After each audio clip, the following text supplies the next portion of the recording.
नमस्कार. आज आपण बनवणार आहोत वाटाणा भात.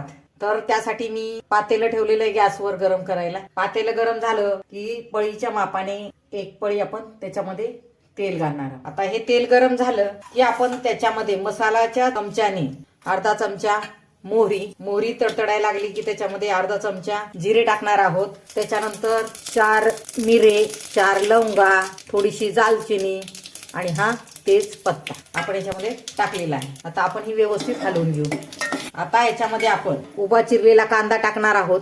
हा कांदा, त्या कांद्याला आपल्याला खरपूस रंगाला परतून घ्यायचे. त्या चवीनुसार आपण ही मीठ त्याच्यामध्ये टाकलेलं आहे. कांदा बऱ्यापैकी खरपूस व्हायला लागलेला आहे. बारीक चिरलेले हिरव्या मिरच्या आपण त्याच्यामध्ये टाकणार आहोत.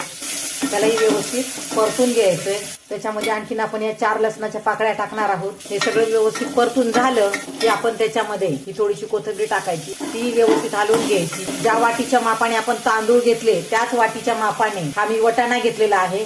हा वाटाणा आपण याच्यामध्ये मिसळणार आहोत. त्याला व्यवस्थित हलवून घ्यायचंय.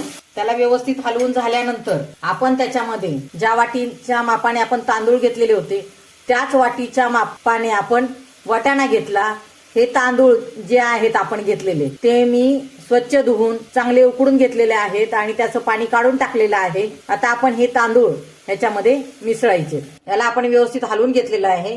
गॅसची फ्लेम आपण मध्यम होती ती आता एकदम लो केलेली आहे. आता आपण याच्यावर हे झाकण ठेवायचं आणि या झाकणामध्येच थोडंसं पाणी ओतायचं, म्हणजे पाणी गरम होतं. आता 2 मिनिटं ह्याला असं मंद गॅसवरच ह्याला शिजू द्यायचे. 2 मिनिटं झालेली आहेत. त्याच्यावरचं पाणी बऱ्यापैकी गरम झालेलं आहे.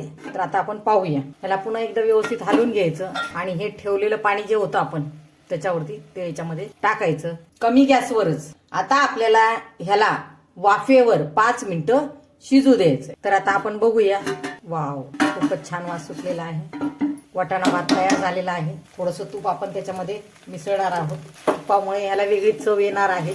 गॅसही मी बंद केलेला आहे. आता आपण ह्याच्यावर बारीक चिरलेली थोडीशी कोथिंबीर सजावटीसाठी टाकणार आहोत. आता हिवाळा चालू आहे आणि हिवाळ्यामध्ये बाजारामध्ये हिरवे वाटाणे भरपूर प्रमाणात येतात. अगदी सरळ, सोप्या आणि साध्या पद्धतीने मी सांगितल्याप्रमाणे वाटाणा भात बनवा.